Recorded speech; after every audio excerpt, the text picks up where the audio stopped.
Naquele tempo, apareceu Jesus aos 11 apóstolos. Estando eles à mesa, censurou-lhes a sua incredulidade e dureza de coração, por não terem dado crédito aos que o haviam visto ressuscitado. Em seguida disse-lhes: Ide pelo mundo inteiro, pregai o Evangelho a todas as criaturas. Quem crer e for batizado será salvo. Quem não crer será condenado. Os milagres que hão de acompanhar os que acreditarem serão estes: ao meu nome expulsarão os demônios, falarão novas línguas, pegarão em serpentes, e se beberem alguma coisa mortífera, não lhes fará mal. Imporão as mãos sobre os enfermos, que serão curados. Depois de assim lhes ter falado, o Senhor Jesus elevou-se ao céu, onde está sentado à direita de Deus. Eles, por seu lado, partiram a pregar por toda parte, auxiliando-os o Senhor e confirmando-lhes a pregação com os milagres que a acompanhavam. Podem sentar-se.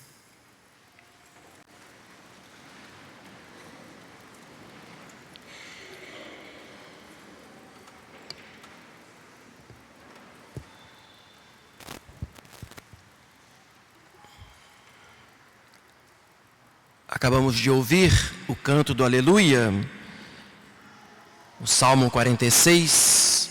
Subiu Deus entre as aclamações, subiu o Senhor ao toque da trombeta. O Senhor do Sinai penetrou no santuário e, subindo aos céus, levou cativo o cativeiro. Estamos, meus amados irmãos, encerrando o tempo da Páscoa para começar o tempo da Ascensão. Completamos na quinta-feira passada os 40 dias que Jesus passou aparecendo para os apóstolos, falando-lhes do reino de Deus, preparando os apóstolos para a despedida, o que aconteceu quando ele, no Monte das Oliveiras, subiu aos céus com a própria força, com o próprio poder, de tal modo que os apóstolos, olhando para o céu, viram Jesus sumir entre as nuvens, até o momento em que os anjos apareceram perguntando: homens da Galileia, por que agora estão olhando para o céu? Este mesmo Jesus que vocês viram subir, ele vai voltar um dia.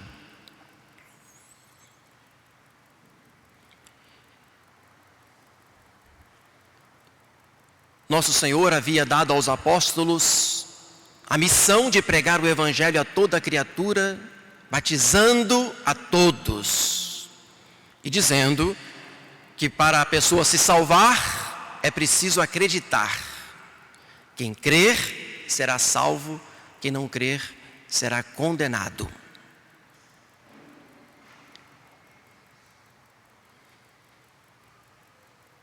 De alguma maneira, essa despedida de Jesus deixou os apóstolos tristes. Esta festa tem um ar de melancolia enquanto Jesus se despede. Mas, por outro lado, esta festa tem uma tonalidade de grandíssima alegria, porque Jesus, como Deus, ele sobe para estar à direita do Pai, e também como homem. Ele recebe, na verdade, a sua glorificação plena, porque agora o Verbo, ele tem um corpo, e Jesus Cristo, o Verbo eterno que se fez carne, vai receber a glorificação plena de Deus quando sobe aos céus. Glorificação esta que, como Deus, Jesus nunca deixou de ter, nunca deixou de possuir. Mas como homem era necessário que ele pudesse ser recompensado. A oração da missa de hoje diz exatamente isso, considerando que Deus vai glorificar o seu Filho unigênito. O Filho unigênito aqui indica que Jesus Cristo é Deus, e como Deus, por natureza, ele possui a glória perfeita, igual à glória do Pai, igual à glória do Espírito Santo. Por isso que nós dizemos que ele está à direita do Pai, não propriamente num lugar à direita, mas significa que Jesus, pela sua natureza divina, ele tem a mesma glória do Pai. Ele atinge as alturas, se é que nós podemos dizer assim, alturas infinitas, que não podemos calcular. Essa dimensão de uma glória imperscrutável de um Deus, que no entanto, ele recebe a recompensa, recebendo também a glorificação do seu corpo chagado, e apresenta assim ao Pai o motivo da sua recompensa, através de suas chagas, quando ele mostra que ele sofreu por nós. E a oração então considera, além de falar que Jesus Cristo é o unigênito, a oração considera que Jesus Cristo é o Redentor. E como Redentor, ele portanto mereceu esta glorificação. Interessante que Jesus ele subiu no Monte das Oliveiras.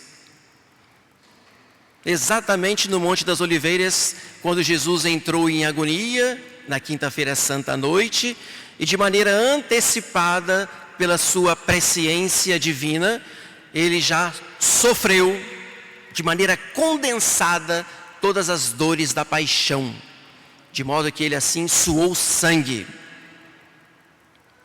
E no mesmo lugar que Jesus então sofreu a sua paixão, porque ele ali naquele momento se entregava ao Pai para fazer a vontade dele pela nossa salvação, neste mesmo lugar Jesus recebeu a recompensa. E aí no caso, Jesus como homem, ele está também à direita do Pai, enquanto que este lugar que ele atinge, que ele alcança, este lugar que ele chega, este patamar como homem, significa que ele está acima de todos os anjos, de todos os santos, inclusive acima de Nossa Senhora. E essa glorificação de Cristo como homem, se nós a compararmos com a glorificação dos anjos, dos santos, de Nossa Senhora, todos juntos, é uma glorificação infinitamente superior. Meus amados irmãos, um dia, pela graça de Deus, nós teremos a oportunidade, pela misericórdia de Deus, teremos a graça de poder perscrutar um pouquinho este mistério.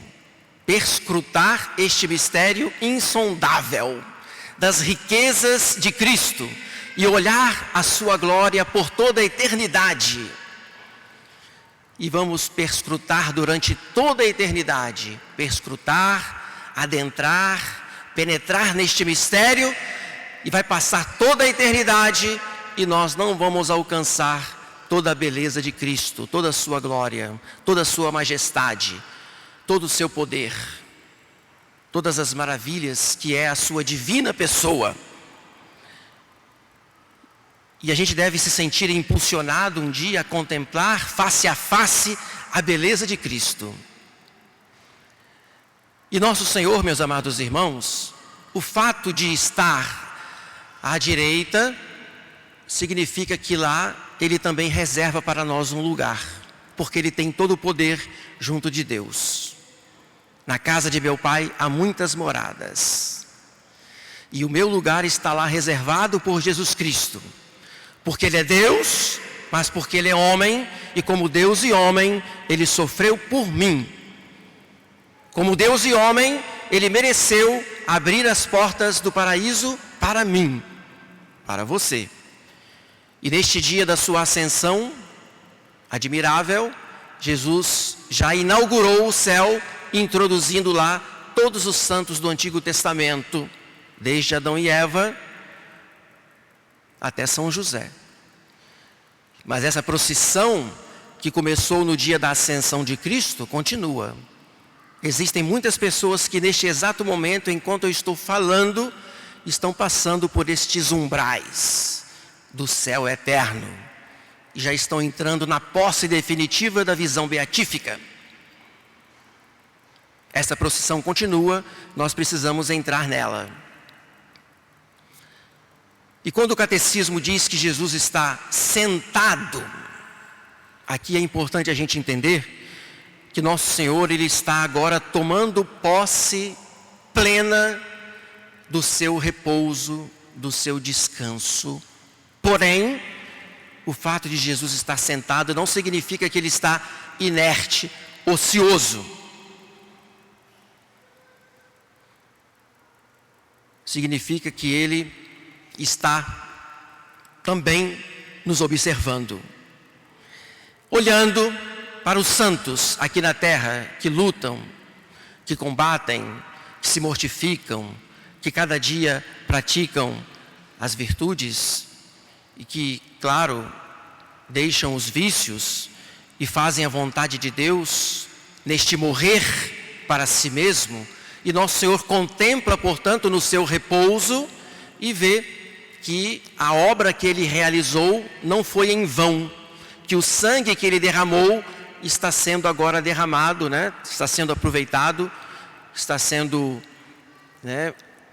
usufruído por aqueles santos que partilham aqui deste tempo da igreja, deste tempo em que os fiéis podem se aproximar do altar e atualizar a salvação de Cristo. Jesus olha e vê quantas almas generosas estão correspondendo à sua missão que Ele deixou, correspondendo ao seu amor. Mas, ao mesmo tempo, Ele intercede, para que nós perseveremos. Ele não está ocioso. Ele intercede para que aquele que caiu se levante e recomece novamente, para que aquele pecador se converta e volte para o Pai. Para que aquele que está lutando persevere na luta e alcance mais graças, para que assim, de graça em graça, de fé em fé, possa perseverar até a salvação eterna, Santo Estevão, no momento em que ele foi martirizado, ele viu o céu aberto e Jesus Cristo ao lado do Pai, de pé. Não seria uma contradição? Jesus está sentado ou está de pé?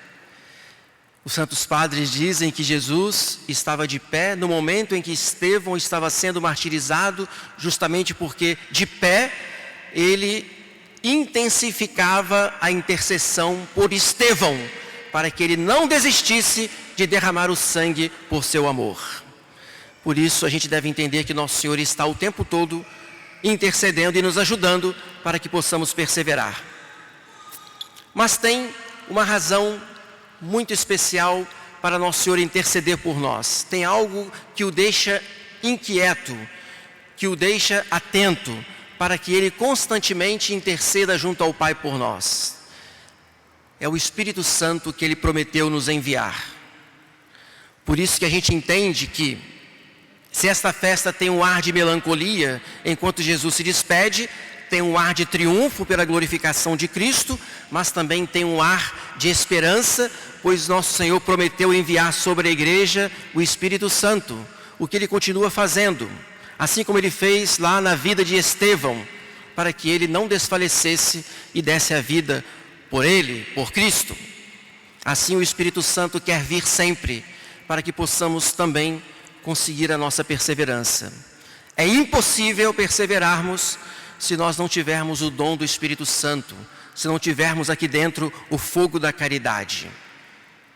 Inclusive, meus amados irmãos, só para concluir aqui, quando os apóstolos foram pregar, Jesus confirmou a pregação deles com os milagres. Eles expulsaram os demônios, eles falaram línguas, eles tomaram veneno, mas o veneno não lhes fez mal. Pisaram sobre as serpentes, curaram os enfermos. O Espírito Santo, meus amados irmãos, é prometido por Jesus Cristo, não é só para realizar milagres, milagres que foram necessários no começo da história do cristianismo, mas o Espírito Santo continua vindo hoje, também para que nos dê a graça de expulsar o demônio. Isso o padre faz, por excelência, quando ele batiza, quando ele faz o exorcismo, mas qualquer fiel, basta rezar a São Miguel Arcanjo, que na verdade ele acaba fazendo o exorcismo, expulsando a influência do inimigo. E nós podemos também falar línguas. Os santos padres interpretam, meus amados irmãos, que é possível falar línguas hoje com a ajuda do Espírito Santo. Em que sentido? Enquanto que no passado, saiba lá você se é um passado longínquo ou não, enquanto a sua língua proferia blasfêmias, injúrias, maledicências, palavrões, hoje a sua língua, ela já é usada para louvar a Deus, para glorificar a Deus e também para anunciar o Evangelho. Essa é a nova língua que o Espírito Santo quer fazer com que falemos. É esse o dom, que a nossa língua não volte a falar as mesmas coisas erradas do passado, e saiba-se lá, talvez tenha sido hoje ainda de manhã, quando a nossa língua estava criticando e falando mal dos outros. Mas agora não, a nova língua vai ser quando eu falar bem das pessoas. Claro, de acordo com a justiça também, né? Mas sem difamar e muito menos caluniar. E quando é que nós vamos pisar sobre as serpentes hoje? O Espírito Santo vai nos ajudar quando nós vencermos o inimigo, quando pisarmos na cabeça de Satanás, quando não permitirmos que ele entre na nossa alma, pois se uma vez nós o expulsamos, não queremos que ele volte nunca mais. E por isso, nós sabemos que bebemos do veneno do mundo o tempo todo, pois nós somos do mundo, vivemos nele, mas não podemos nos deixar contaminar pela corrupção da malícia do mundo. E nesse sentido nós provamos do veneno, mas ficamos imunes, porque a força da oração nos preserva. E, finalmente, nós podemos curar os enfermos, mas em que sentido? Enquanto o nosso bom exemplo vai servir para que o meu próximo se edifique, se converta, e veja a luz da verdade, e veja as boas obras que eu pratico, para que ele possa glorificar o Pai que está nos céus.